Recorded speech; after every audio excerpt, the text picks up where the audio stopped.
Well, it's the first Alibaba of the season on the 26th of September, or Friday. And most of the green watermelons get yellow on the bottom. Alibabas don't particularly get yellow on the bottom, but they usually do get a little whiter. And then we're going to cut this thing open.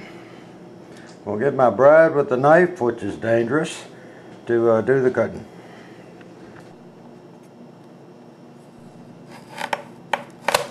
Oh, that's a good sign when they pop.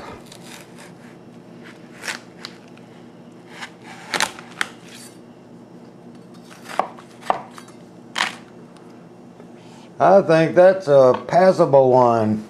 In fact, it might be almost a little ripe, extra ripe right there. Time to eat a piece of this, because they are a great tasting watermelon.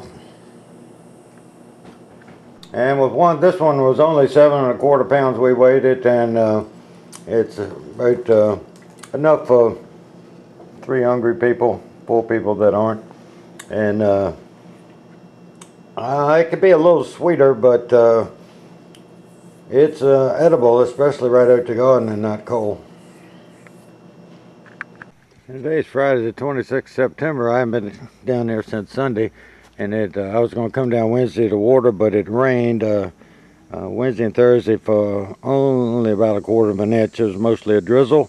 This okra plant on the end, see how it's branched out on its own and put up more shoots instead of a single leader like that one is. And it always does it on this end of the garden.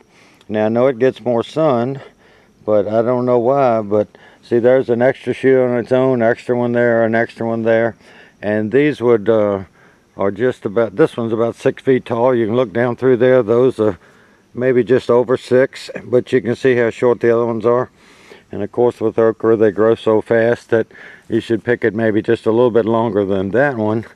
And see, these were left on last Sunday evening, and they were smaller than that. That's how quick they grow. And if you want to not let them get too tall, I wanted to demonstrate that this year, but I really couldn't because they didn't grow like they should. Is you would cut it off, just lop it off where you want it to, and then it'll send out all new shoots from the bottom like that. And instead of picking shoots off one stem, you end up picking shoots off 8, 9, 10 stems. And it's a lot easier to pick, because normally by this time of the year these things are 8, 10 feet tall, and you have to pull them over to pick the ones on the top. And here's my heavy producer that's up to, I don't know, 627 tomatoes or something like that, and it's still got right many on it, and they're ripening up slowly. We just need it to stay warm for a few days. But the other day I thought it was about a dozen, and I think I got 16 off of it or whatever. But right now there's quite a number on it. And still green ones to come. But most of them are shutting down. The better boys, see, that one's got 1, 2, 3, 4, 5, 6, 7, 8, 9. One down there's 10, 11 on it. That one's fallen over. 1, 2, 3, 4, 5, 6, 7. That's got 4 on it. That's got a few. They haven't been picked since Sunday. And we pick them when they're not quite ripe, so that they'll ripen up at the house.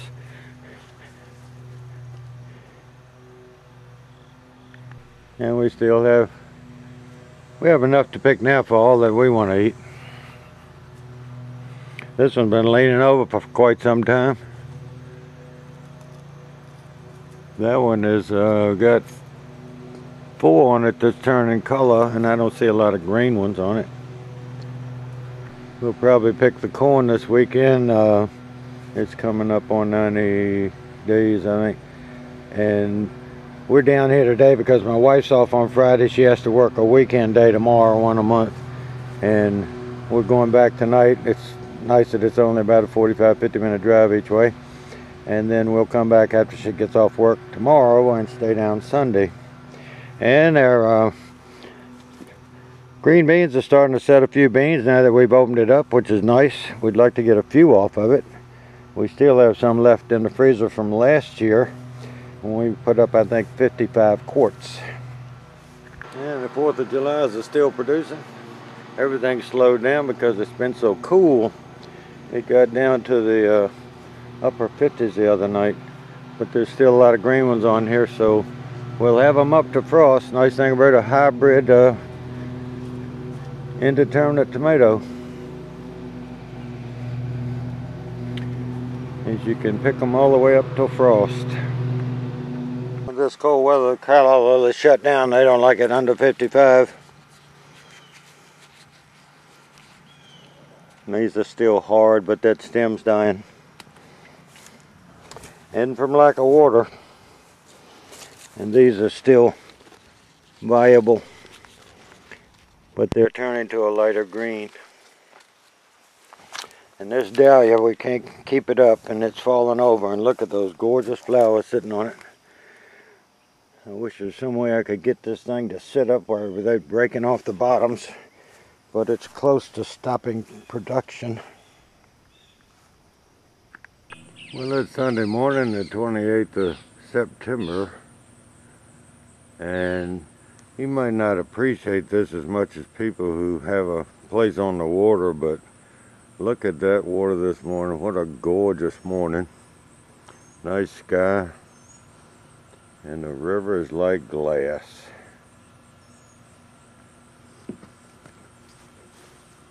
It is absolutely gorgeous.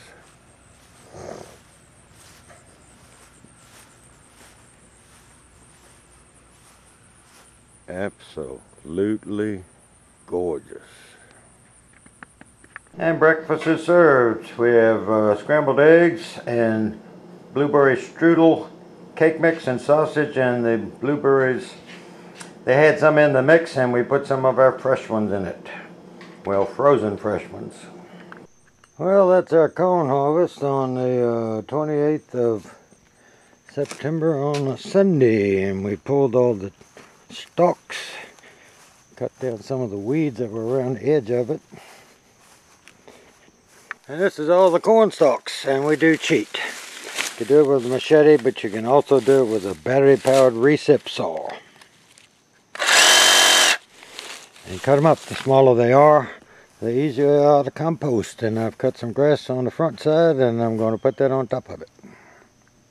And I've been working a little bit on the my workshop shed. I paneled that, insulated, and all that, paneled that, put up those spare Pella windows up in the corner, hung my ladders up. If you'll notice, I did it this way because the base is a lot wider than the top, and if I hung them all upright like that one, that ladder would be over in the middle of this window. By putting one upside down, it shortens the run on the wall, saves space.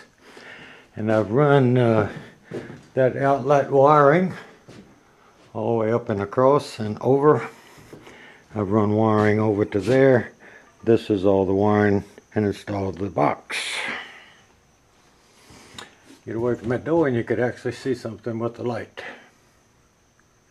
Well, this Dahlia was just too gorgeous to let it lay over, so I got a pipe and drove it in the ground, used my nylon ties to tie it up and tie the basket to it. And it is just too pretty to be laying over.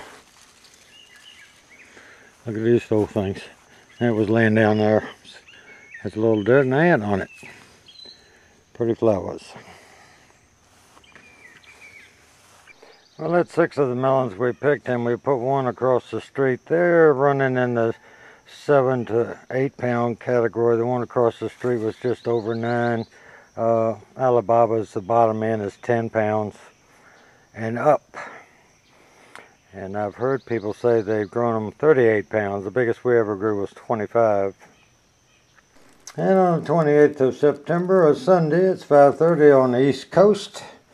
We're getting ready to go up the country. And these are the tomatoes that we picked today. I didn't pick any of the cherries, and the one on the end that I picked Friday, I will be down probably Wednesday, and I'll be able to pick a few cherries. And some more watermelons.